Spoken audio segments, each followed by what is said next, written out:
Hello friends, আমরা চলে এসেছি আমাদের ভেড়িতে।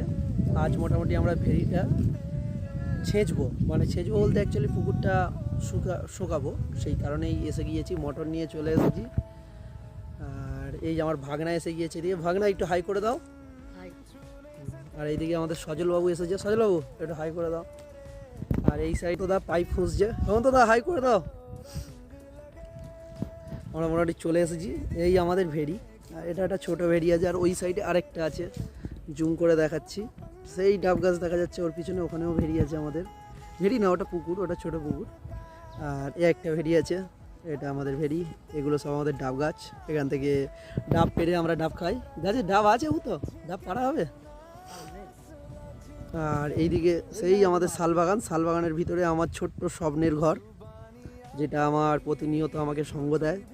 যখনই দরকার পড়ে এখানে চলে আসি মন ভালো করার জন্য।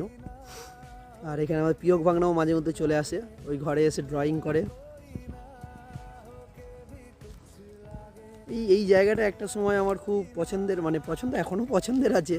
একটা সময় এখানেই সময় কাটতো। ক্লাস 9 থেকে 12 অবধি ভেড়িতে দেখাশোনা করতাম, ভেড়িতে খাবার দিতাম। বাবা তখন দোকান নিয়ে বসতো, আমি আসতাম সাইকেলে করে। বর্ষার সময় সাইকেলের দুপাশে বালতি নিয়ে আসতাম, সর্ষের খোল বেঁধে। এর সঙ্গে অনেক শৈশবের স্মৃতি জড়িয়ে আছে এক কথায়। এখানে আসতাম, মাছ ধরতাম, পুকুরে মাছের খাওয়া দেওয়া হতো। বিকালবেলা সকালবেলা আসতাম, স্কুল থেকে এসে ভেড়িতে চলে আসতাম, এসে মাছের খাবার দিতাম, দিয়ে আবার খেলাধুলো করতে চলে যেতাম। সকালে পড়ে টড়ে এসে ভেড়িতে খাবার টাবার দিয়ে চান টান করে চলে যেতাম স্কুলে। এই ভেড়ির সঙ্গে অনেক সম্পর্ক জড়িয়ে আছে। এলাম অনেক দিন পর, তো ভালো লাগছে। তা এবছর থেকে চিন্তাভাবনা আছে ভেড়িটা আবার করব, সময় কাটাতে হবে এখানে। এগুলো ভালো লাগা। একটা সময় এটাই ছিল আমাদের মূল সঞ্চয় কেন্দ্র, এখন এটা ভালো লাগায় পরিণত হয়েছে।